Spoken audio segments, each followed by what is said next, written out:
What's up, everybody?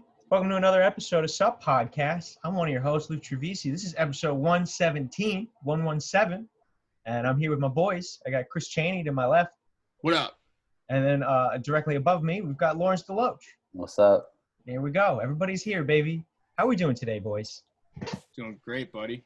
As a black man, I'm angry and I'm upset, and George Bush doesn't care about black people. It's okay. That's true. Start off strong. That's good. It's good. Glad we got that out of the way. We got that out of the way. Yep. George Bush definitely does not care about black people. That's not hype. That's vintage George Bush hate right there. That's good. There you go. There you go. All right, boys. What do we want to talk about today? There's not much. We don't feel like we need to really, there's not really much sneaker news right now. So we thought maybe we just kind of keep it up on the current events, not too much distraction, Yeah, distraction being the key word there. Originally quoted by Kyrie talking about the NBA. He doesn't think that the NBA should come back because it's a distraction from the shit that is being reformed civilly outside. And I think us three, as a collective podcast here, agree that sneakers are also a distraction. Mm-hmm. There hasn't been a ton going on. And any further delve deeper into that is, like what Kyrie said, a distraction. So, again, we're just going to keep it light. We're chilling. We're chilling. We're all happy to see each other. That's always good. But, besides that. So, so basically, I mean, for, a lot of listeners and people who are, follow the NBA, there was talks that the season would resume the end of July, and the season would go until basically October. They would put the players in a bubble in Orlando. They would have 22 teams, I believe. And when it originally happened, the first thing that went through my head was, yeah, this is dope. Fucking basketball's back. Let's start, let's get hyped. And Kyrie Irving, he was leading a group of, players. And they're having second thoughts. And I want to know, guys, what do you guys honestly think about what's going on right now? I think that the races should not be allowed to enjoy basketball. I don't think you can, that's just not fair. Fuck them. I mean, like you, Lawrence, I was pretty excited for not even just basketball, but just some level of normalcy to come back into life. Like, watching TV right now was so weird without sports, without anything new, without any level of production and on anything. It's just like reruns of old shit. You can't even go to the movie theater for new movies and stuff. So like something like the NBA, I was like, oh shit, yeah. But no, they're right. It's a distraction. The less that we have that's been taken away from us, given back to us from the COVID thing, I think the more we can focus on the things like social reform that we need to focus on in this time. Well, it's interesting with the NBA because I feel like out of all the professional leagues, the NBA is the one that has the most, I feel like black fans, like, young, the hip fans, the NFL it definitely attracts, it attracts minorities, but I feel like it's still at the core of it, it's still a Southern sport for, white men to flourish and enjoy it. And we saw as, with the protests going on, even, 3-4 years ago, where it was met with a lot of resistance. And because I feel like the owners, there's only, I believe, maybe 1 or 2 minority owners in the NFL. I know off the top of my head, it's the guy in Jacksonville, the Shad Khan. He's like, that's the Jacksonville owner. I'm not sure if there's any other minorities, but when you look at the NBA, it's been a players' league. Players have always been able to somewhat express themselves, whether it's, the I can't breathe tees or, players kneeling, and it's never really been met with any resistance by the commissioners of the league. This is very interesting because I think there's 2 issues here with the NBA that need to be addressed. One, obviously, the elephant in the room is COVID. I mean, a lot of players do not want to risk their careers, their lives. I mean, you've had the game taken away. Imagine you're mid-season in March or towards the end of the season, and then it's taken away from you for months, and now you got to come back and risk your career. I mean, career injuries could happen in things like this, Mm-hmm. Yeah. The other thing is, you put these players in a bubble in Florida, which is now like a hotbed of cases with COVID. that also I think is met with some drawback because once again, I mean these are people. I mean, you saw one of the NBA players, Karl Anthony Towns, his mother passed away due to complications from COVID. So I'm sure that's definitely in the back of their mind. They don't want to take that to their family, and then obviously the second thing is the what's going on in America with social justice reform and black men being murdered by police officers that are designated to serve and protect them. And I think that they definitely bring up a very valid point. Of course. If you bring back the NBA, I'm not saying that everyone's going to stop marching because I think that's obviously not going to happen. But at the same time, it's definitely going to be able to take some heat off of the marches. It's like, oh shit, we got LeBron back on the court, chasing, another ring, or you got, Giannis Antetokounmpo or guys with the Clippers. Like everyone is able to then focus on other things, which I think it's the NBA has shown that they are the leader in terms of what needs to be done socially. Absolutely, no, that's absolute fact. The NBA was the first to, especially let the players, as an organization, let them kind of speak for themselves. The writing on the sneakers, the I Can't Breathe shirts, all that shit. Even shutting down the league when COVID was ramped. They were the first. They were like the ones that were like, "Fuck it, we're shutting down," and I think that caused a domino effect within multiple other organizations. Now, granted, they all would have had to give in eventually because just the way the country was shut down, and you couldn't play any professional sports. But the NBA was one of the first ones to just say we're shutting down. Yeah. Everyone wants to have a flu game, but no one wants a literal flu game, Oh, well, totally. I mean, and that's what also I think is a problem too, where, imagine it's, the NBA playoffs and then 5 guys on your team test positive for COVID. Yeah. So now your entire, maybe 5 of your top 8 or 9 guys are out for the series, We've always given, especially in the NBA, when there's a lockout shortened season or something that's disputable, whether it's an injury in the playoffs, we always want, I mean, granted it's a championship, but it's always been that it's an asterisk championship. Yeah. You can go back to the Spurs when the lockout shortened season happened. The same thing. I mean, there's the year that the Warriors won when Kevin Love and Kyrie were both hurt. We love to appoint an asterisk next to the championship. And I couldn't imagine a situation where it was the finals and 3 of the star players were just out. Yeah. It's crazy. I hope they don't bring it back. I hope that there's some sort of compromise where they can just go, all right, let's cool down. We'll just take this year off. We'll figure something out. Because like you said, it's not worth an asterisk in any level. Sort of to go back to the NFL, though, I guess they're still planning a full season. Yes, they do have some advantages, obviously, because obviously the season doesn't start until September. Yeah.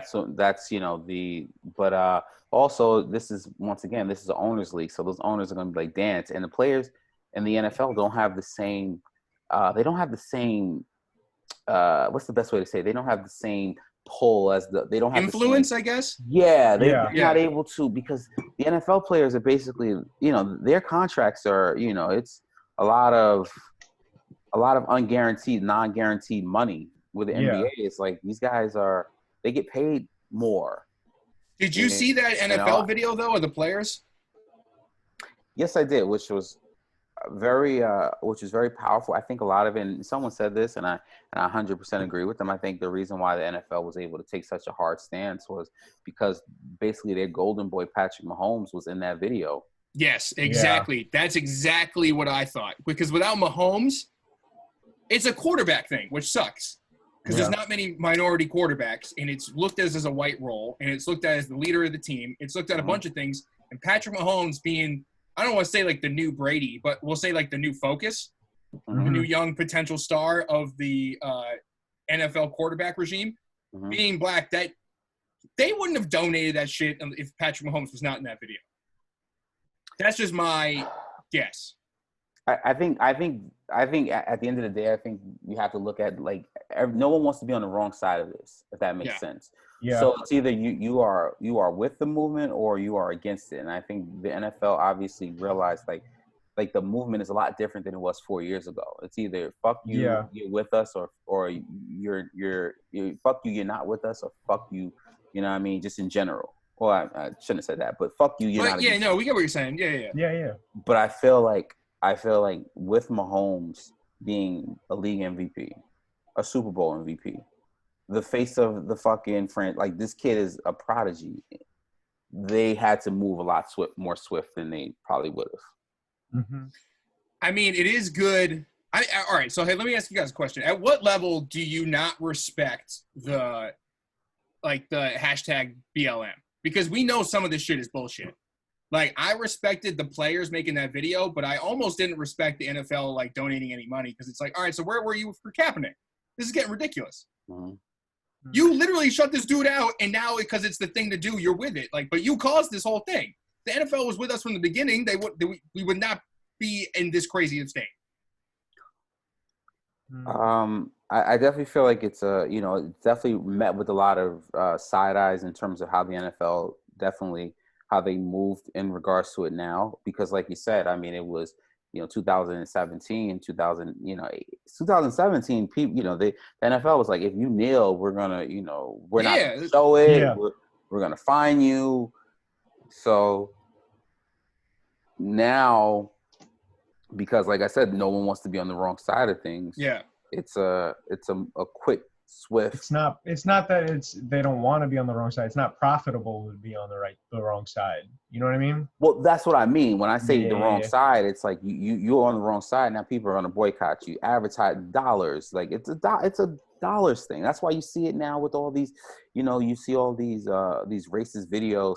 And I mean, in the next morning, the company that they work for is like, we do not condone the actions of, because they do not want to be on. They will fire you in a heartbeat. Yeah. I mean, I think this is a great segue to the Adidas thing, the protest going on over there. So Julia Bond, I think that's her name, Julia Bond, she wrote a memo that got somehow to the higher-ups at Adidas. And now, because she put her name on it and was very vocal on social media and, said, hi, that I wrote that, Mm-hmm. People are standing behind her now that there's a face, and there's protests at the Adidas campus. Mm-hmm. Mm-hmm. I mean, I can't speak to really anything racial in the workplace being so white. I can't imagine some of the things that she's claiming some of the employees have said about people of color and like being on time and stuff, and just sitting there as the only black employee going like, yo, what the like, I'm here. What are you guys talking about? Like, you can't speak.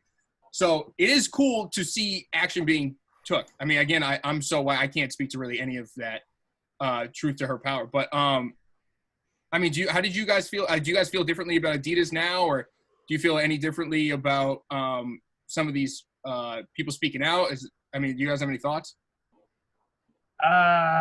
It's tough. I see, like, when you see stuff that like gets past the Adidas office, like that dude coming in with like Confederate clothes, like a Confederate flag on his clothes, and she was like, yo, I have a problem with this, and they were like, yeah, it's just artistic or whatever. I think like that's kind of an issue, and I think that I'm happy that they're addressing these issues in the company, but I think this is just another like piece of the puzzle of everything that has to be reformed right now, like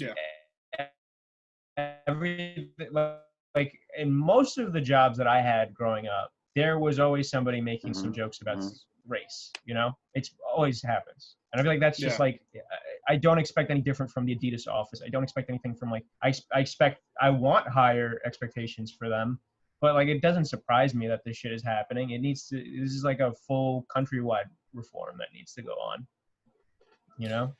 Yeah, I've gotten word from a couple different people at a couple of these different offices that the effort to make sure they're not saying or doing anything incorrectly is at a heightened level that's so high that it's almost going to be detrimental to the office life within these separate offices.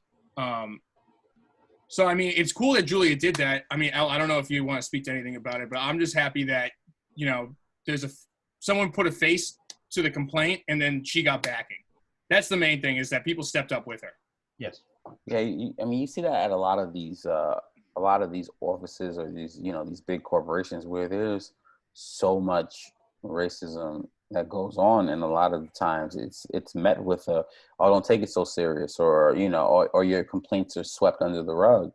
But now, and with everything that is going on, I feel like, and I've said this, I've gone on record, this is the Me Too era for racists. Like, it is now, if you said something racist, in 2014, now I am empowered, and I do not have to feel like my voice is not going to be heard, and I'm going to say that.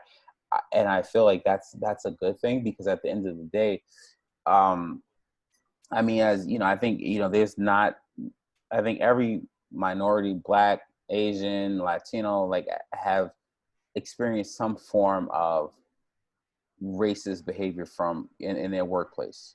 Whether it's the good old boys where where they know you're the minority and they freeze you out. They try to make things hard for you. They're rude. You see them in the hallway and you may say hello. They roll their eyes at you. They don't, things like that are just really prevalent in workspaces. I think needs to change. And I think the more that, racist behavior gets called out, and, people start losing things that they value, whether it's their, their jobs or whatever, I think we will start to see some sort of change. But I hope so. Racism is the biggest ball game in town, and it's the biggest money maker, and it ain't going nowhere. So just got to understand that too. Yep. I don't know how it's going to be possible within a workspace that pulls so much from Black culture or other minority culture.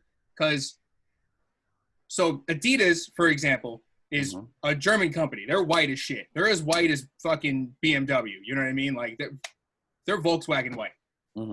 So when you, and this goes for many different types of offices and products that you create, right? If you're not originally from that culture, but you want to cater to a culture, you need to have someone within you need to hire someone at least from within that culture that can speak to or lead people in the right way. Because the Confederate flag shit, the POC being late comment shit, it's all from ignorance from hiring. How can you make a Black appealing shoe when you don't have a Black person designing it? That's correct. Yeah. It doesn't make any sense.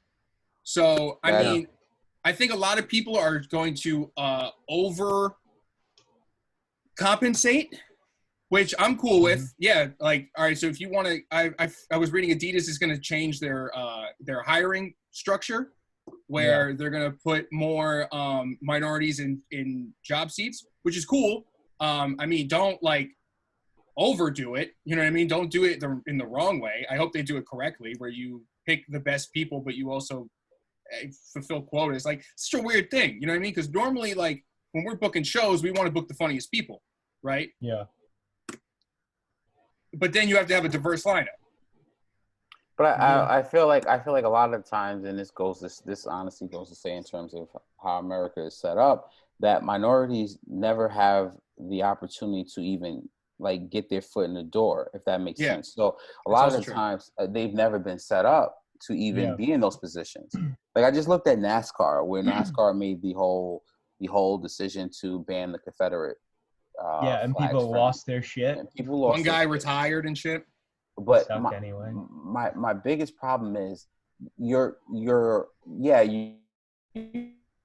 may quote unquote lose a couple people that are NASCAR fans, but at the end of the day, what are you doing to get younger Black kids the opportunity to become NASCAR drivers? Because unfortunately, it goes from the day that you're born, where a lot of these kids will never have the opportunity to learn how to become a NASCAR driver when they're 5 years old, 6 years old, 7, when they're at that formulative stage, because they don't have the resources. And that goes to say the same thing at these companies that are like, yes, we're going to have more Black people being hired, but it's like, okay, you have to figure out how to get these people started you have to groom them from when they're young.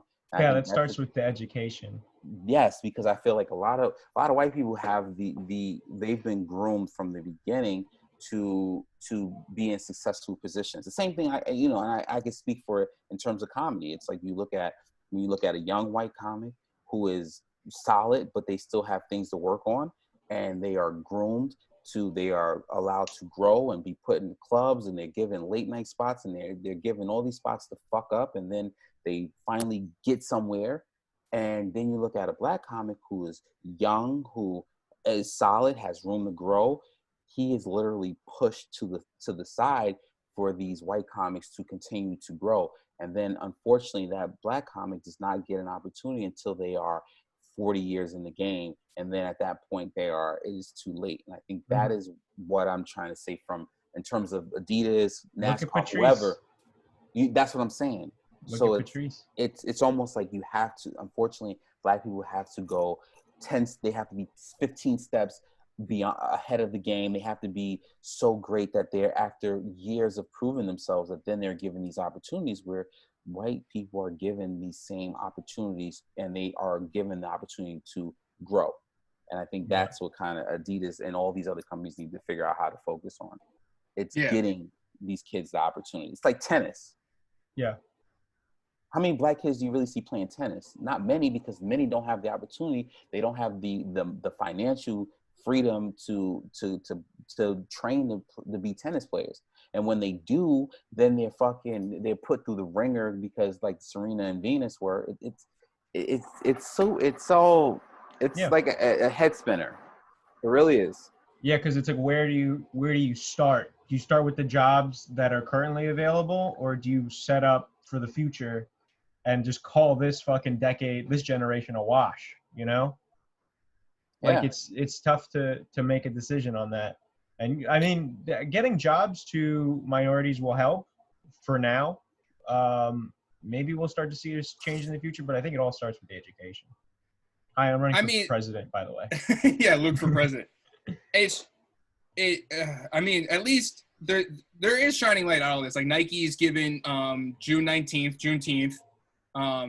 They're giving all their employees a paid holiday off, so that's like a national holiday, which is good to see. I don't know how they do MLK, but some places I've worked, they're just like, you don't get Martin Luther King Day off, and I'm like, okay, all right, yeah, fine. So at least it's good that stuff like this gets recognized. I just hope that it. Wait, no, go. No, go ahead. What were you gonna say? Go ahead. No, I just really hope that Adidas doesn't try to like overdo it with like hiring a bunch of wrong minorities. I don't say wrong in the idea that like the wrong ethnicity or what. You should hire the right people for the job. Just like what you were saying, open it more for more minority. Like, don't just hire the white people. You know what I mean? But make sure it's good for it, because then it's going to reflect poorly on the entire company. If you can do the right thing in the wrong way, and that's what I'm saying. But like Nike doing the Juneteenth thing, that's a good step in as far as like a designer that's worked in offices. I'm like, okay, I like that. I respect that move more than like some of this other shit I'm seeing. But it also makes me feel like, you know, now they're just throwing anything so that way they don't be on the wrong side of the history books.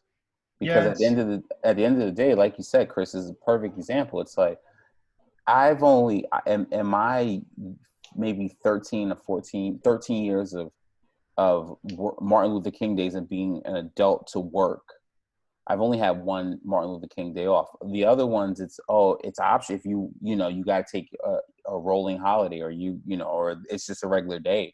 Yeah. So I feel like there was only 1 year that I worked a job where everyone got off for Martin Luther King Day, and and that's what I'm saying. So it's like where was this before? Juneteenth it's not like Juneteenth happened yesterday. I mean, this shit happened. No, you're right. No. And you're right. You're right. It is like I'm not gonna call it like it's a play, but it's a good play. There's been plenty of It's just another Band-Aid on the wound, and it's too big. The wound's too big. Out of all what I'm basically saying is that all the things I've seen companies do in this moment, that one seems to more on the right side than the wrong side. But you're right. I think all these companies are doing the quote unquote right thing. I'm not like, there's not a move that I'm gonna say a company's done and you're like, oh, that's fucking wrong. Like, they're all, but once again, I feel as if it is like, okay, like tomorrow, because fucking no one wants to be looked at as in the history books as the fucking one who was like, fuck this shit. I mean, then tomorrow's gonna be like, well, let's just give black people reparations because we just need to be right. You know what I'm saying? We don't want to be wrong. And I feel like I just feel like, where was this 5 years ago? Where was this 20 years ago? Where was this? It's almost like they see that people are fucking mad, and then now it's like, we just have to do whatever makes people not mad. I think it's just because this is like, it was just the perfect storm. It's like you have, everybody's on the internet right now. Everybody saw the video. Everybody, like, everything that happened with the protests and then we land here where everybody says, now we got to change things.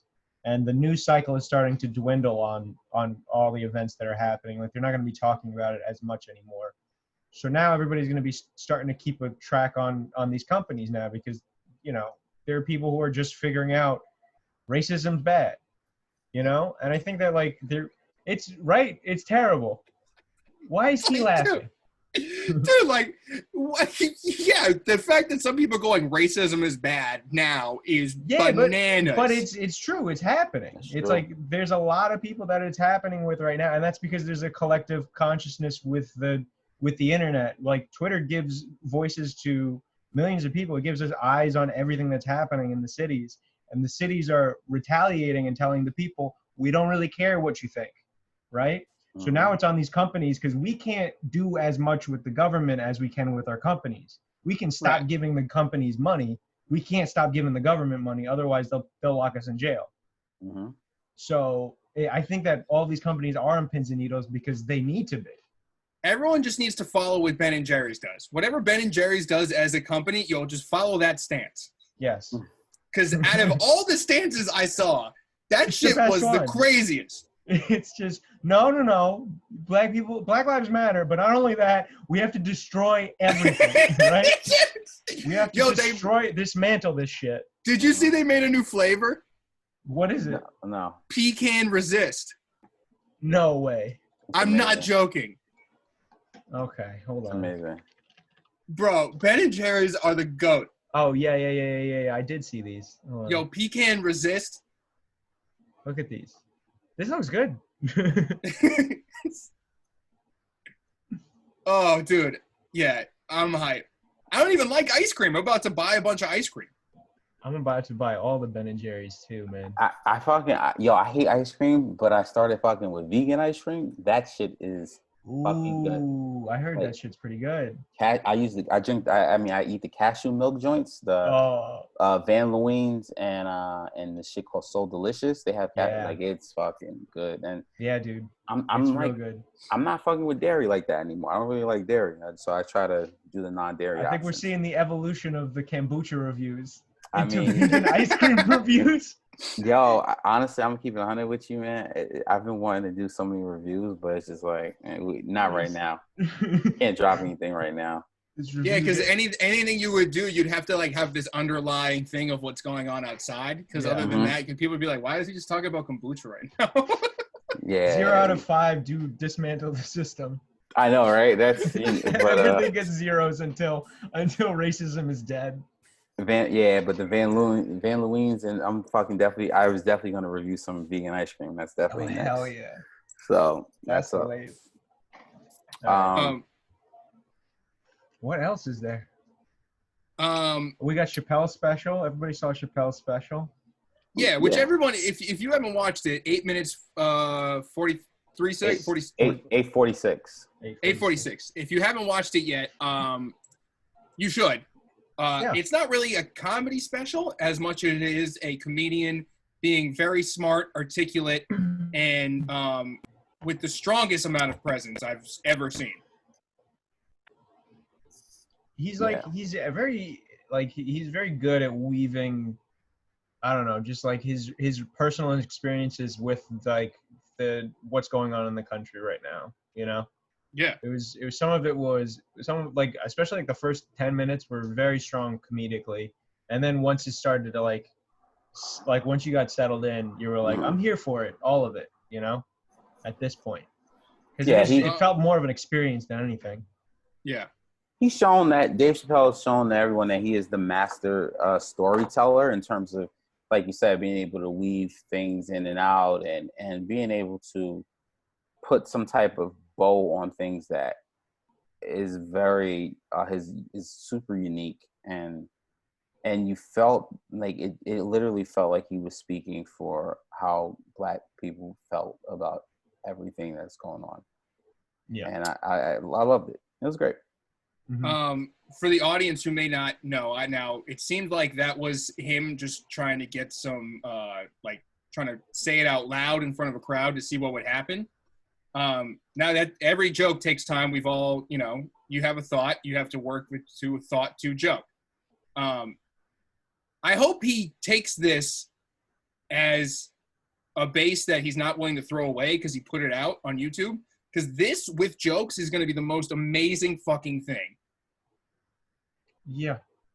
I don't know if it needs to be honest. It doesn't. It doesn't. But as a comic, like when I was watching this, I was like, oh, dude, imagine if he worked on this for like this is like just a more of a comedy thing, less about like the country and more about being a comedian. Just imagine if what? I'm just saying, it's a real thought. As a joke writer, I did. Come on, you guys didn't once think that the whole time you watched it? I didn't think about the fucking polish on the material. I think it was just a guy who went up on stage and was distraught with the country. Here's the order. I was like, wow, amazing thought. That was crazy presence. And then it was like, holy shit, imagine if you worked on that. You're nuts. I'm just saying. Yeah, no, I get it. It would be very good, and it would also be a year late. That's the problem. Well, I think that's the big thing. I think the fact that he was able to release it in the midst of, that, no other comic is able to do that in terms of him being able to release something 2 weeks after, or 2.5, 3 weeks after everything has happened. So, I think that's what makes. He's, to me. I've always said it. I think he's, just one of the greatest. I don't know, whatever your top 3 is, he should be in there somewhere. Yeah. Absolutely. Louis didn't come out 2 weeks after he got exposed. He got Me Too'd and be like, "Hey, what is going on with everybody?" He didn't do that. Yeah, I think there's, honestly, I think there's just an aura about Chapelle that other comics just don't have. Like, he has an aura. Yeah, you just want to listen to him. You want to listen. And it was like I said. He was able to throw in a few jokes. The Azalea Banks, joke. Which I did laugh at Azalea Banks. Funny. Even the part with Chris Dorner, where he was like, he mentioned him in the manifesto, but he also mentioned Kevin Hart, stuff like that. Or that was fun. Where the police were like, hey, would you need some protection? He was like, nah, I think they just want you, like, like shit like that. I'm good. I'm good. So he's so good at being not only educational for people who don't know what he's talking about, but he doesn't seem like he's trying to like talk down. No, yeah, exactly. He doesn't talk down to the audience, but he's lets you know exactly what he's talking about. Mm-hmm. Which is crazy. There's also a thing that, like, back when the Knitting Factory was like Kenny DeForest and Will Clark and these other guys, there was a crazy tweet thread that Kenny did about a Chapelle story. So if you just Google like Chapelle Kenny story, it will come up. But that whole thing, like back years ago, Chapelle was talking to this stuff that he's talking about in this special. So if you watch the special and then go to that tweet thread, I'll put it in the description so it's easier for you guys. That it's just a crazy parallel that he's been sitting on this for a while. Yeah. Which, as he should be. He should have been, like, he's been trying to speak about this for a while, but it's good to see that he put it in a format that's consumable. Yeah. Anything else today, guys? Yeezy's got makeup now. Yeezy is trying to be the new Kylie and get his own makeup line. What? Why, Kanye?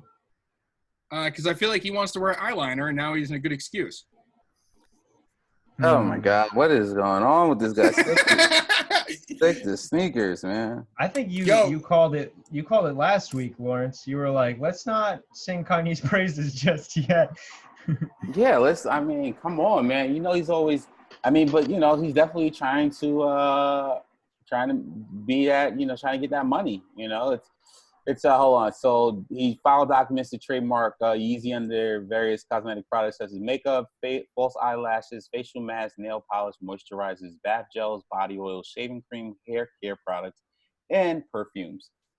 Jesus Christ. So wait, hold on. I have this very detailed drawing from Kanye's Twitter. So this is how he looks at his company, Yeezy. Yeah. So to further break down the company, but more in a just the whole company, not specifically the cosmetics, but he has food, clothing, shelter, and exposure. And then cosmetics is not even on here at all. This is right off his Twitter. I mean, this is 4 years. This is 2 years ago, but it's like. Jesus Christ. That's nuts. He somehow went from this in 2018 to I'm gonna make lip gloss for dudes. Is it for dudes? Asking for a friend. Not for me. Oh, yeah, he's wild, man. Yeah, he's wild. Mm-hmm. I mean, I actually don't have an answer if he's gonna make products for dudes, because you know what's crazy is I don't think a lot of dudes are willing to admit this. I'll admit it right now. Like, I went and bought expensive moisturizer the other day. I want my skin. I need my skin to look nice, dude. I'm starting to look old. Moisturizer's fine. Like, everybody has. But then I can have the now. hype shit. Yeah, you get hype moisturizer. Yeah, if I could put base moisturizer. That's how some dudes are gonna think though. Like, I get to put Yeezy on my face. Gross. Yep. Gross. Let me put this Yeezy cream on my face. Gross, dude. We're definitely in a time now where I think men are going to be more vocal about their facial regimen and Bro, when care. Frank Ocean said in that GQ article that he uses night cream, I went to like 15 stores looking for night cream, and they were like, "Oh, you just read that article," and I was like, "Yeah, I did." Yo, my girl been staying over here more than usual, like Corona shit, whatever. Like, but she started bringing like, you're in the stage of the relationship where she starts having like her own like drawer or desk or whatever. No, they don't come over. Yo, she got like her whole regiment, and like in the morning or night sometimes I'll be like, yo, what's this one do? What's this one do? Yo, she put some of this shit on my face, man. I don't know if you can see it. I feel like I look great. I'm gonna put Yeezy on my face. If he comes out with some moisturizer, bro. Yo, if he comes out with some shit where like. My introduction to moisturizer was like when I was like 12 years old. My mom she put on moisturizer on my face because like I get like Filipinos get dry patches when they live in the States. We're not used to the cold weather, so we get dry patches. So they used to put moisturizer on my face. Then I found out later that it was actually whitening cream, and I was like, "Ooh, this is problematic."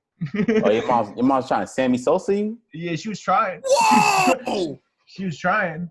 Gee, that's hilarious. She was Damn. like. She didn't realize how bad it was for me. Like, I have like scars on my face. Like, you notice like those 2 red scars like by my nose. That's from like fucking whitening cream. Damn, bro. Yeah. That's crazy. Yeah, bro. It's deeper, you know? It's deep, bro. But now you can wear Yeezy. Now I can wear Yeezy on my face. Now I can get Yeezy creamed all over my face. Hilarious. Fucking stupid. Oh boy. Did you ever do that, Lawrence? Did you ever try to lighten your skin? I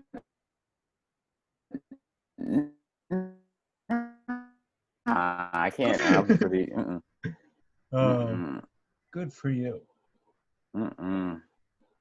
All right. So in conclusion, easy. Moisturizer. Yeezy on your face. Yo! Wait, what else was in that breakdown, L? What was that? What else was in that shit? Lip gloss. Right? I can't even find it now. I think I got off of that. Yo. Yeah. Imagine dudes complaining about not getting like the limited release glow in the dark Yeezy bath gels. Yo, man, I can't believe I missed that shock drop on those Yeezy eyelashes.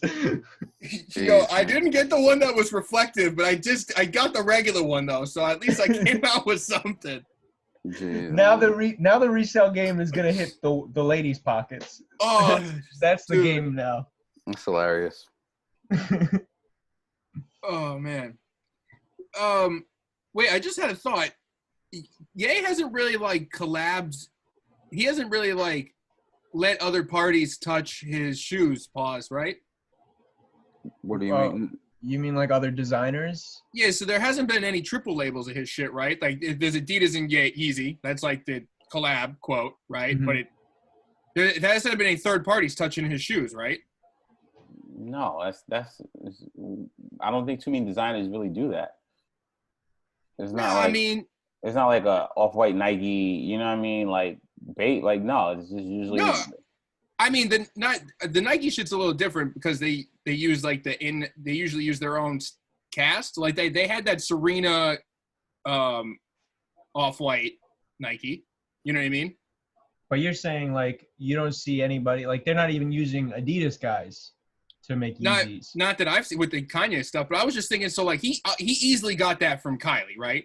Like Kylie made her cosmetic shit. He probably saw the crazy markup. He probably saw like the direct consumer. You ain't got a wholesale shit. If you got a name, you could just sell that shit. Because that's cosmetics is a crazy shit because it takes dirt to make, like actual dirt, and then you could sell it for a crazy markup because white girls are gonna buy it, right? Right. Ye doing it. He's gonna have to have something else. The whole joke we've just been making for the past 10 minutes is Yeezy on my face. Dudes aren't gonna really actually gonna want to do that. I don't know, bro. Who's the collab with? I don't know. This is gonna be what a year, guys. Honestly, this is just yeah. What a crazy year. What a year so far. I mean, I guess on that note, unless you guys got anything else, I think I'm good. Yeah, I'm straight. I'm good too. All right. Sick. Yeah. Nice. All right. So no final thoughts, right? Everybody follow. It's supposed to be the Puerto Rican Day parade this weekend, even though it's not really, but it is. So shout out to my Puerto Ricans. Also, there was that Puerto Rican Air Force One that got redacted. So anyone that gets one of those, that's a good come up. Good for you. Yeah. What happened with those? They put the flag on. The flag was wrong, so they recalled them. But they only made for more money. Yeah. I don't know why they just don't own the mistake. This is the second year. I feel like this is the move for Nike. The past 2 years they've had shoes recalled. They had the 13 Colonies one. Remember that one? Yeah, I remember that. Oh, yep. That was last year. 13 Colonies one. Yeah. Oh boy. There's that one, and then there's this one this year, and it's been back to back. I'm starting to think this is a trend. They're gonna try to do. Well, I mean, this one they could have let go. Like they could have played this up. Yo, they've been fucking up like all the shit. Like the Nike versus the Jumpman on the back of sneakers. They've been fucking that up. Yeah. Like, but they still do it. Yeah. They fuck with us. Yo, just leave the. I don't know why you taking away you know what I mean? It's artistic choice. You could even argue it's like, no, we flipped it so like the viewer could see the flag in the right position. Like there's plenty of other things you could have said. Why? Whatever. But yeah, that's my final thought. That's actually a good point. Shout out to all my freaking Ricans though. Shout out to the Ricans. Word. I don't feel like that's in good taste anymore. I'm the bad guy anyway. I'm the face of evil, so I'll stick with it. You are our heel. You are the heel. Totally are, Chris. But either way, you can follow us at Not That Chini, at LZD325, at Trevises, at Subpodcast NYC, Subpodcast NYC at Gmail. We got a Discord. Hop in, come through there. It's growing. It's nice. It's steady. It's always active now, which is fucking sweet. Stay safe. Still wear a mask. Black Lives fucking matter, of course, you fucking idiots. And I guess that's that. Yeah. I got the antibodies, though, so. Peace. All right, peace, guys. Later.